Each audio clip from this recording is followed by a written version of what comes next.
On va démarrer avec notre Moël qui est avec nous, Benny Amar, qui nous a rejoint dans les studios. Alors, je vais vous raconter une petite histoire. Tiens, comme ça, au moins, on plante le décor. Il y a quelques années de ça, pendant la crise sanitaire, pendant le confinement, j'organisais un séjour dans le camping et puis on a eh bien, une dame qui a eu son petit bébé pas très loin et elle était malheureuse de se dire qu'il n'y a pas de famille, pas d'amis, c'était compliqué de circuler, etc. Et donc, elle m'a dit, je viens passer juste avant Pessah.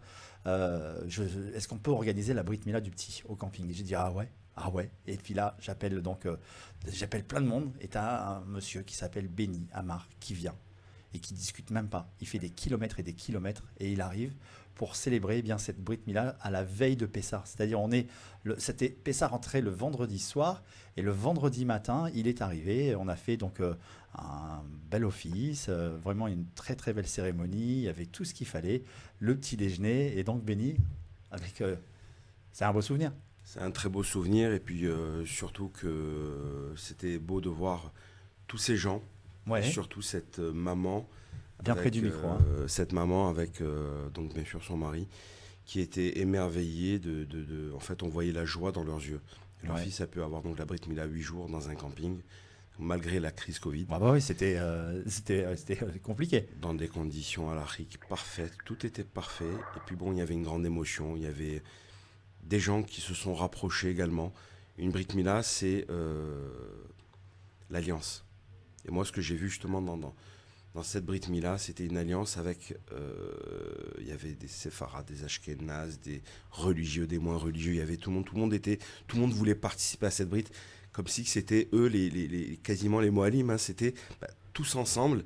Et il y avait une vraie sainteté Ah, dans ce moment. C'était un moment très j'ai intense. adoré, on avait fait un Zoom, au moins sa famille pouvait participer, Exact. c'était retransmis. En tout cas, Colacavote, comment on devient Moël en fait, Béni? Comment on passe Pour justement ma ce diplôme, part, comment ça se alors, passe? pour ma part, c'est très simple. Hein, c'est le Rav Avram Mimoun, Oui, Zerer Tzadik Vekadosh Evra, qui nous a quittés donc, cet été. Ce Rav donc j'étais très très proche et qui m'a dit un jour, ben, écoute, il va falloir que tu t'y mettes. Je lui ai dit, mais à quoi? Il m'a dit à la Brit Mila. Je lui ai dit, mais Rav, je ne suis pas rabbin. Il m'a dit, d'accord, ok, mais tu vas quand même t'y mettre. Et donc c'est le docteur Philippe Twitou oui, qui m'a pris en charge, qui m'a pris en main.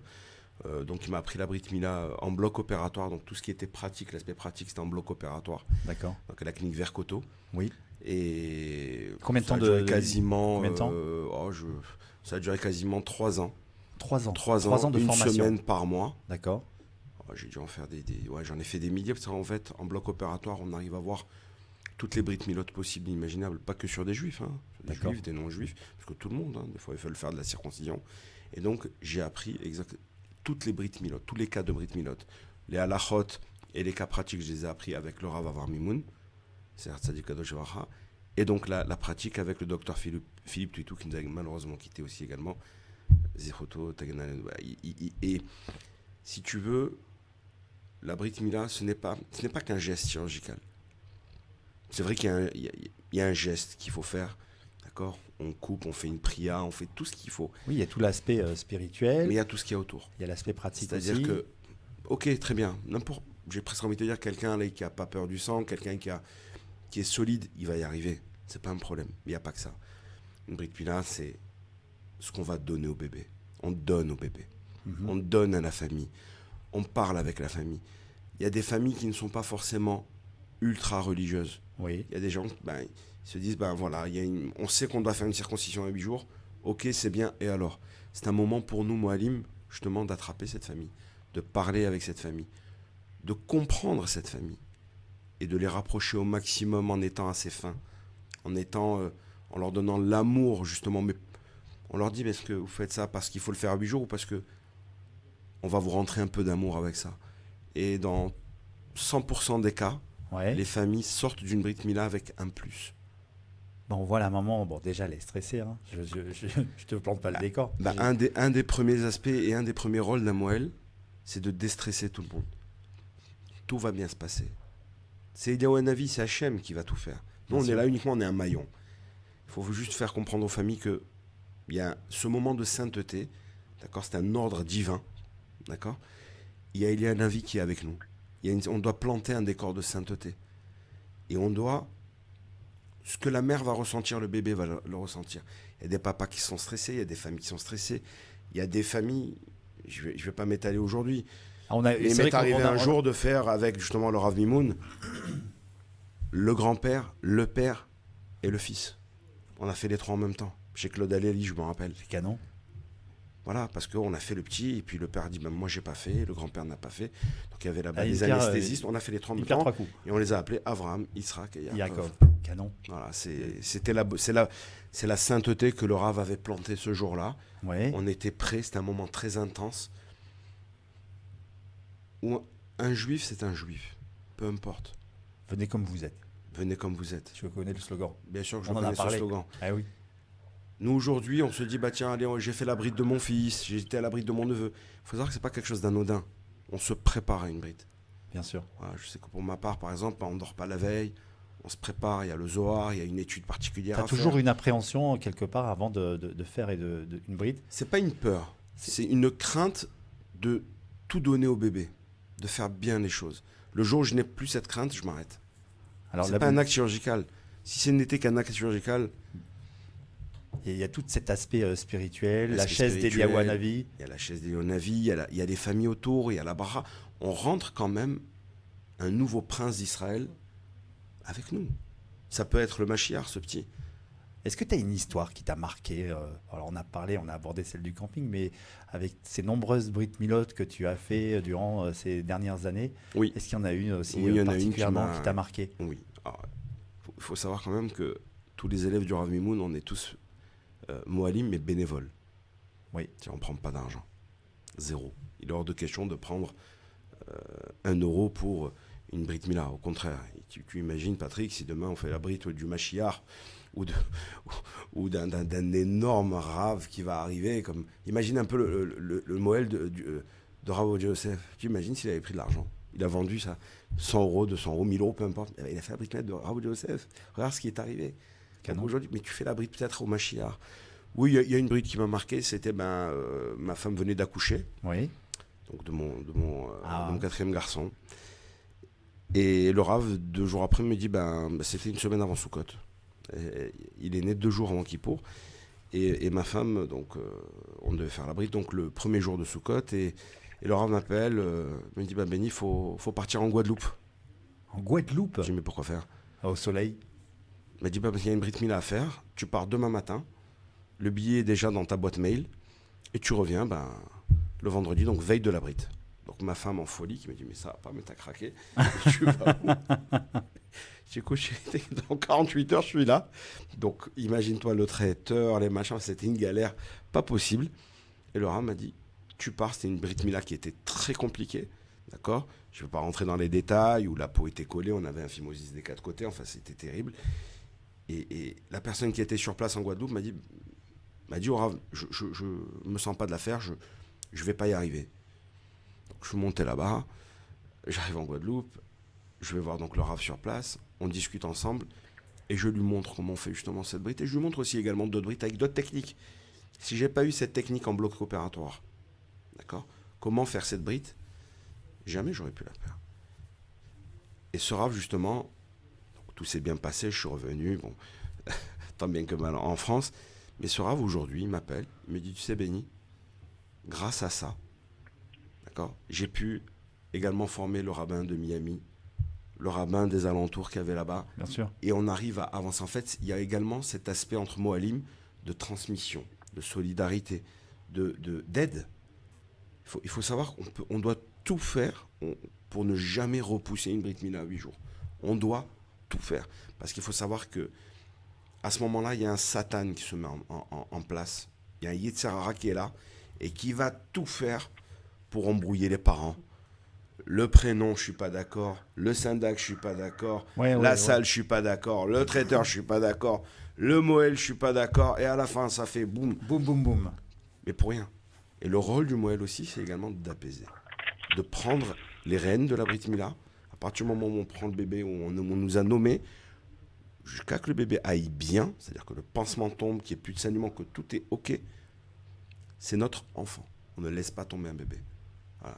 Et bien entendu, la famille qui est autour, il faut gérer les horaires de Brit Mila. Donc la mamie qui arrive de Paris, elle doit arriver à midi, l'autre qui arrive à 11h30. Ouais. Il faut arriver à gérer tout ça. Bien sûr. Ce n'est pas qu'un acte chirurgical. Une Brit Mila, c'est un moment intense, kadosh, qui va durer. Ça dure quelques secondes, une Brit Mila. Hein. Ça va très vite. Ça va très vite. Ouais. Ça va très vite.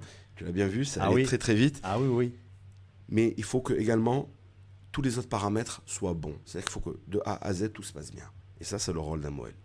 Alors, merci en tout cas pour ce beau témoignage. Et je propose qu'on retrouve le magnéto de notre rabbin qui est en Israël, le représentant de l'association World Brit. On va écouter son petit magnéto et on se retrouve tout de suite après. Chers amis, vous qui avez suivi le travail de World Brit depuis plus de 10 ans, vous avez vu tous ces jeunes qui ont été sauvés, tous ces bébés qui ont eu la chance de faire leur Brit Mila dans les coins les plus éloignés du monde. Maintenant, ce qui m'importe, c'est que les mérites ne soient pas ceux de l'équipe de World Brit uniquement, mais surtout, comme nous demandent tous les rabbinim, c'est que ce soit l'apanage de tout le klal Israël, tout le peuple juif, d'avoir le mérite de faire rentrer ces jeunes dans l'alliance. Comme vous le savez, la Brit Mila est essentielle, c'est elle qui leur permet de retrouver un équilibre identitaire, un équilibre intérieur, de pouvoir enfin fonder un foyer juif. Donc, le message est clair et le moment est arrivé de vous donner également ce mérite de participer. Ce n'est pas uniquement un don, c'est de réaliser que toutes les mitzvot que ces jeunes vont faire pour toute leur vie, eux et leur futur foyer, donc des générations et des générations, le mérite sera pour vous. Alors maintenant, à vous de jouer, Bezrat Hashem, pour une belle campagne. Voilà, et bien Avram Kadosh qui est avec nous à l'antenne de notre radio, petite virgule, Amy, qui est derrière. Et je lui ai demandé, c'est vrai, hors antenne, de nous mettre une petite musique que l'on va peut-être trouver d'Eliaou Hanavi. Oui. Alors, j'aimerais qu'on aborde donc aussi cet aspect. On a parlé un petit peu de la pratique, de la formation et un niveau aspect spirituel. Bonjour, monsieur le rabbin, comment ça va ? Oui, Baruch Hashem, tout va très bien. Merci. Alors, côté spirituel, justement, côté halachique, est-ce que vous pouvez déjà nous donner quelques petits détails, quelques petites informations sur la Brit Mila ? Oui, Monsieur Amar a très très bien parlé, c'est quelque chose de très très fort. Une Brit Mila, ce n'est pas une marque sur le corps. Il faut le savoir, c'est une alliance. Et cette alliance, elle correspond à quoi en fait ? C'est de permettre à la Neshama de pénétrer à l'intérieur du corps du petit bébé. Donc, imaginez en fait que la Neshama, c'est comme un collier avec plusieurs perles. Alors évidemment, il y en a certaines qui rentrent dès la naissance, sinon il n'y aurait pas de vitalité chez cet enfant, chez ce nourrisson. Mais après, les éléments les plus importants ne peuvent rentrer, pour un garçon en tout cas, qu'après la Brit Mila. Pour vous dire l'importance de la chose, et Akadosh Baruch Hu, comme vous le savez, elle demande même d'être Mechalel Shabbat, de profaner le Shabbat, qui est pourtant la chose la plus grave, je dirais, pour pouvoir faire quand même la Brit Mila le 8e jour, puisque évidemment quand on fait une Brit Mila, il y a une effusion de sang, il y a une scission, etc., qui sont des choses qui sont interdites de faire quand il n'y a pas normalement un danger de mort pour une personne. Donc vous voyez que c'est quelque chose de très très profond. Maintenant, les conséquences de cela, c'est quoi ? Et ça fait maintenant plus de 15 ans que je le vois. Baruch Hashem, j'ai pas eu la chance avoir travaillé à Marseille avec le Rav Mimoun de Kononébrun. Pourquoi ? Parce que lui, il s'occupait de cette région-là. Mais par contre, j'ai plusieurs fois été en relation avec le docteur Twito, Zatlan, Gamben, et on a envoyé des jeunes, on a communiqué entre nous pour justement trouver d'autres personnes. Il faut savoir qu'aujourd'hui, malheureusement, et ils n'ont pas choisi cela, c'est important de le comprendre, à cause d'une des raisons, principalement pour la France, je ne vais pas m'exposer maintenant sur toutes les raisons dans le monde entier, elles sont différentes, mais en tout cas pour la France, il faut savoir qu'aujourd'hui, il y a eu, depuis plus de 70 ans, énormément de mariages mixtes, et très souvent, et de plus en plus d'ailleurs, quand on avance maintenant dans les années, la maman n'arrive pas à persuader ou convaincre son partenaire, qui est lui non juif, de faire la Brit Mila. Et à cause de cela, on se retrouve mathématiquement, d'accord, il faut savoir que le taux de mariage mixte oscille entre 60 et 80% en France, d'accord, même si parfois il y a des chiffres qui sont au-dessous de cela qui sont donnés, mais en règle générale, le consistoire ne peut voir ça que sur une génération. Nous, on a une vision jusqu'à déjà la 4e génération avec tous les jeunes dont on s'est occupé, tout ce qu'on voit, ce qui se passe. Donc c'est énorme. Et donc, on se retrouve aujourd'hui avec une situation qui n'est pas facile à dire, mais qui est une réalité, comme quoi ce sont des milliers de jeunes juifs en France qui n'ont pas eu la chance d'être circoncis, qui souffrent donc sans le savoir très souvent, parce qu'ils ne peuvent pas imaginer en quoi le fait de faire une brit mila va-t-il changer mes ressentis intérieurs, Oui. mon bien-être intérieur. C'est pas évident. Imaginer un jeune, c'est pas évident de faire ça. Mais pourtant, je vous garantis, ce sont des milliers de cas qu'on a traités, tous et d'un commun accord, quel que soit l'âge, que ce soit depuis l'adolescence jusqu'à, j'ai eu la chance de faire des brits jusqu'à 83 ou 86 ans, tous nous ont avoué que la vie avant et la vie après n'avaient plus rien à voir. Alors justement, on en parlait quand on s'est eu au téléphone. Excusez-moi, Abraham, je vous interromps. Quand on a discuté ensemble, en France, aujourd'hui, il y a donc des milliers de gens qui ne sont pas circoncis. Et vous, votre travail, votre mission, il est d'aller justement rencontrer ces gens-là, d'aller leur proposer cette mitzvah que d'avoir la brit mila. C'est bien ça, hein, c'est des milliers de gens en France. Ça, voilà. Oui. Je pèse mes mots puisque je peux vous dire, on en a déjà fait plusieurs centaines et j'en ai encore 300 en attente dans mes dossiers de gens qui m'ont donné, parce que ça aussi c'est très important et Bien c'est sûr. ce que nous demandons aux auditeurs qui nous écoutent aujourd'hui, c'est qu'il faut savoir que quand il y a un mariage mixte, le jeune, il a le nom du père. Quand il a le nom du père, il s'appelle Christophe Martin. Christophe Martin, je ne peux pas savoir que c'est un juif qui n'a pas fait la brit mila. Mais par contre, ce sont les gens, vos auditeurs, les amis, et c'est ça le rôle que demandent aujourd'hui tous les rabbinim et tout le monde. C'est quoi? C'est que il y ait comme ça une unité entre nous, et que quand les personnes entendent parler d'un mariage mixte, qu'ils vérifient. Est-ce que les enfants, quand la maman est juive, évidemment, je ne parle pas maintenant de personnes où c'est dans l'autre sens, où là il y a besoin d'une conversion.